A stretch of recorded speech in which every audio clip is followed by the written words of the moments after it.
Hello everybody, this is Fernando for the latest Ghosts and Spirits Special Edition video. Well, in this case, I promised I was going to talk about a review of the Chad Calick's Sir No Face documentary that I recently saw the other day. So this was something that I've been gearing up to see for a while now, and circumstances finally came into play where I got to be at someone else's residence, and they had, in that case, Amazon Prime. And so I was able to see it right then and there, and I was finally able to do this, my review for it here. Something that's been over a year in the making ever since the documentary was first announced, or at least I first started talking about it here on my YouTube channel. So I'm going to present my review on it here. I'll talk about the good, I'll talk about the bad, I'll talk about my overall impression of the documentary. If you haven't had a chance to see it, I'm also going to include the link for it below through Amazon. That way you can rent it or buy it there. Or if you have Amazon Prime already, then you can actually see it for free. You'll see it on your own right there. So it is something worthwhile at least checking out. So whether it's good, whether it's bad, it's still up for you to decide. But at the very least, it is something to check out. It's a good time to spend, in other words, the hour and a half on this film. So let's go ahead and let's talk about all the information associated with my review here of the film. So what is, in this case, this Chad Calick's Sir No Face? I keep saying Chad Calick because he's pretty prominent in making sure that his name is listed there on the Sir No Face title. So wherever you see Sir No Face in terms of any ads, you'll always see his name on top of it. He's a great self-promoter, so that's why essentially I have to say that here. But this documentary, Sir No Face, was apparently an investigation that was done there in Australia. They're on an island, almost like an Alcatraz type island, more specifically involving an old prison slash military area that is now closed, but it's still run by the government there. And the whole, I guess, everything in terms of the selling point of this documentary is this.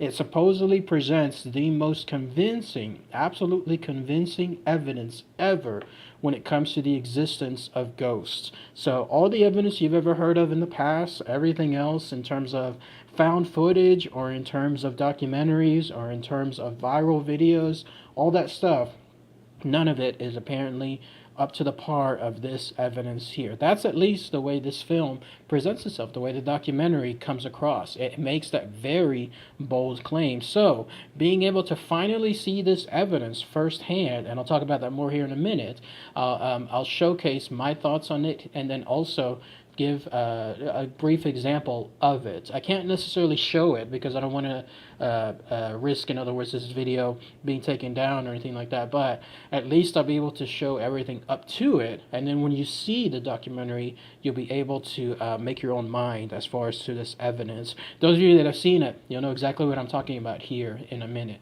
But yes, the documentary, first let's talk about the good stuff associated with it. By the way, there's going to be spoilers with regards to this Sir No Face review. So if you haven't had a chance to see it and you still want the spoilers, then go ahead and see the rest of this video. Otherwise, I recommend watching it first, watching the documentary first, and then going back here, and then that way you'll know exactly what I'm talking about. But yes, first the good stuff.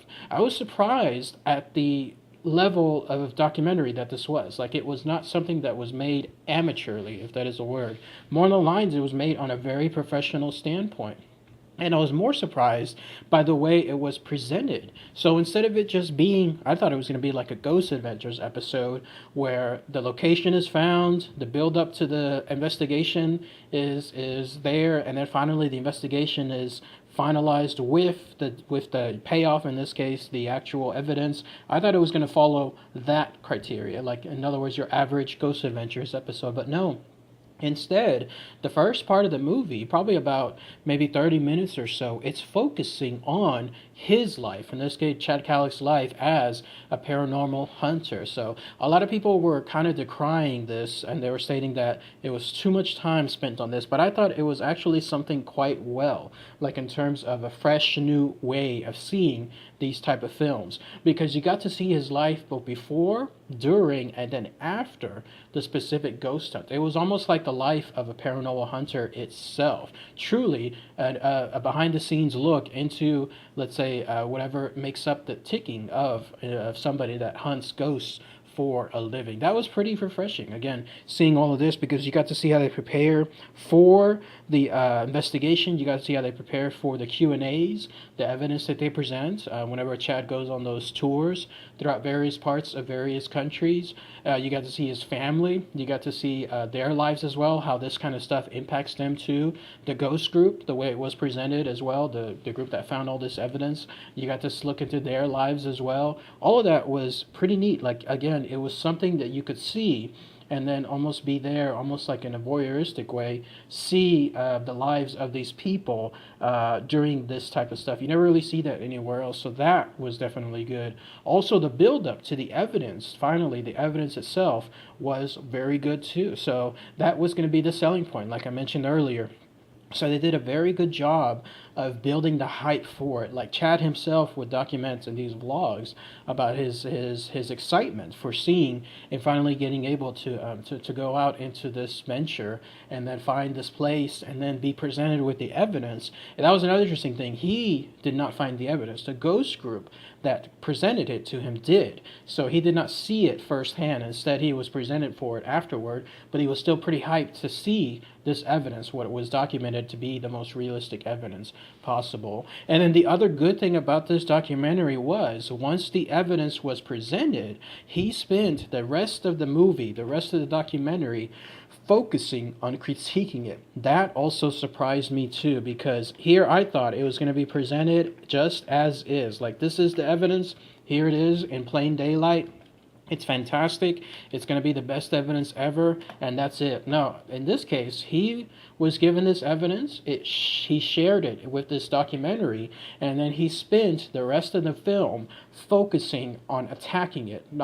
Attacking is too harsh of a word, but it's more on the lines of critiquing it in the most harshest way possible, going from every angle to try to find out what's the motive, why share this evidence, why have it for so long, and then finally share it here. Is there money to be made? Is there evidence showcasing that it's the real deal, or is there stuff showcasing that it's fake? Like, in other words, created by CGI or created through some other special effect? He attacked it from all those standpoints to truly see if they could find the answer to this evidence, because no doubt he was thinking this is too good to be true. And in a lot of cases it is. It does feel that way.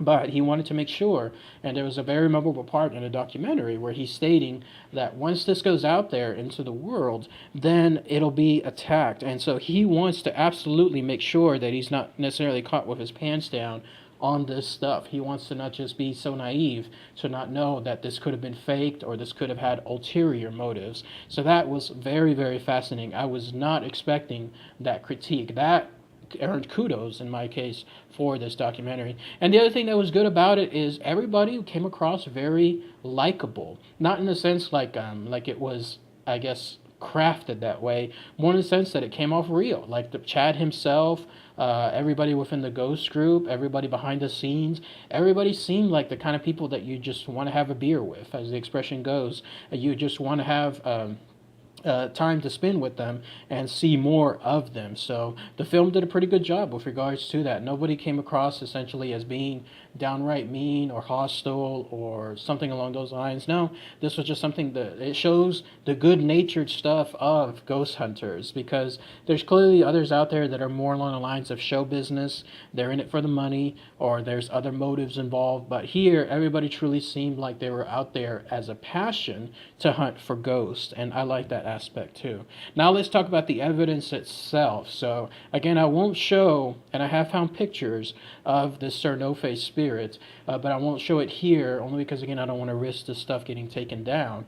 But if you have a chance, see the documentary and then you'll see it. Don't worry, you don't have to keep rewinding. You'll be shown it plenty of times throughout the entire documentary, but I'll talk about it here. So the way the evidence was presented was there was a camera that was placed in a house, if you could call it that, there on the island. And this house, the camera was left there on the corner of one of the rooms, pointing towards the end of the hallway, the end of the room, in other words, with a doorway leading into the hallway. This is the picture of it, in fact, here, of the hallway itself.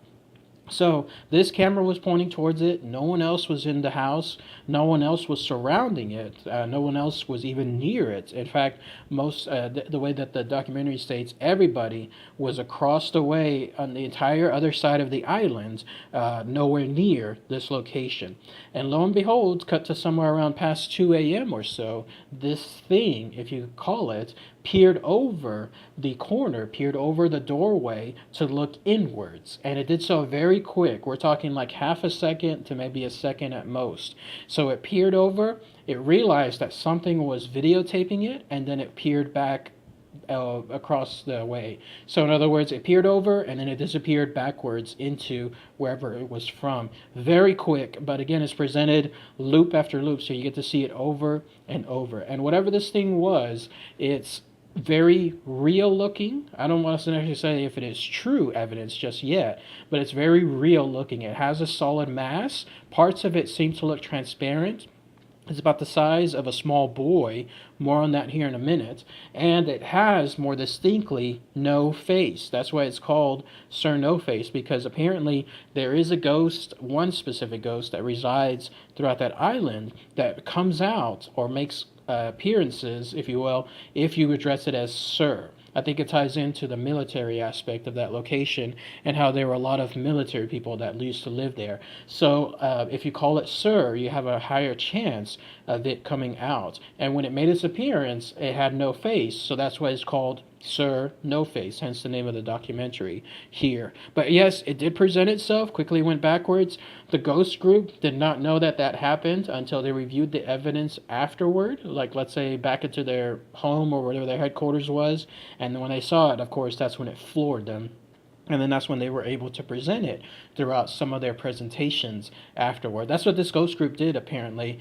They were able to go to various locations, do Q&As, present some of their best evidence, and one of their specific slides happened to be this half-second, whatever, time period of this ghost peering over. Eventually, Chad was able to go on one of those presentations, and then just by pure accident he saw that footage, and then that's when they were able to share it with him afterward, and it led to the making of this documentary. So that's at least more info on the evidence itself. Is it truly conclusive? I want to say I'm about 50% there. I hate doing the 50-50 answer, but there just isn't enough for me to say yes, it's 100% real, meaning like it is a true ghost, or it could have been fake. The problem is I still believe it's too good to be true. That saying goes, like if something is, then it is too good to be true, but it still could be the best evidence yet. So you watch it, you decide, and then if you wanted to put the comments below to see what you think, that'd be great to hear. Some of you have already seen it. I'm most interested in hearing what your opinions are as well. Now let's talk about the bad stuff with the documentary. Let's harken back to that same evidence. That was it. That half second, whatever the second was, that this ghost, this Sir No Face, made his appearance, that was the only evidence presented for the Sir No Face. There was some other very brief stuff, including a bright light, apparently, that made its presence known in a darkened room.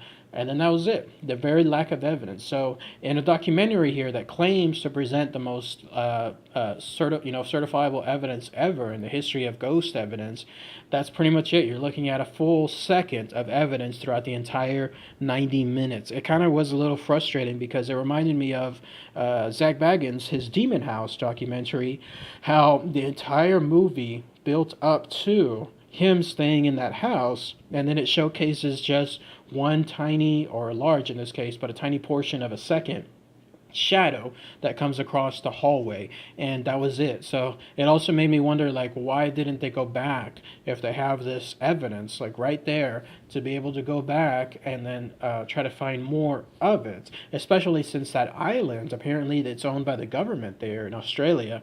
They're trying to bring up tourism, and the way they did it is they hired this ghost group to find evidence. And so when they found it, it's a way to them try to then say, we have ghosts to all the tourists that come across, across, and that way they can sell tickets. So why they didn't have more investigations for it, who knows, especially when you have this type of evidence that was presented. But it automatically just made me think of the Zach Bagans Demon House stuff as well. And then also the evidence is still kind of dubious. It doesn't, I wish that Chad, when he was critiquing the evidence, he hardly focused on presenting it from a more logical standpoint. Like, in other words, he kept thinking and saying it has to be CGI. If it's not CGI, then it's real. If it is CGI, then it's fake. He wasn't going with the angle that somebody could have just created a doll. Somebody could have created something that looks like it and then moves in the manner that this thing was there for half a second. So why he didn't go with that angle, because it doesn't take much to just purchase some kind of looking doll somewhere and then being able to just craft it in a certain way. The way this thing moved, it's almost as if somebody was holding up a doll and then moving it by the waist. And then the way the arms moved, because there's no life in those arms, imagine that, the way the swaying of the arms moves whenever you're moving a doll left and right. That's how this thing moves. So I'm wondering why they didn't go with that angle, instead of just thinking that if it's CGI, then it's fake, in other words. So still, in terms of the evidence being dubious, it's still out there. That's what I say, it's 50-50. Also, the biggest red flag for me, the bad stuff with regards to the documentary, is if this evidence was so world-changing, why was it kept secret? Not, secret's a harsh word. Instead, why was it kept on the lowdown for so long? If this was the best evidence ever, if this group found it, this group, I'm sorry, I can't remember their name at the time, but if they found it, why were they just sharing it on a PowerPoint slide in the middle of Australia, showcasing it there on presentations in front of 20 people, in other words? Why not share it on Facebook? Why not share it on YouTube?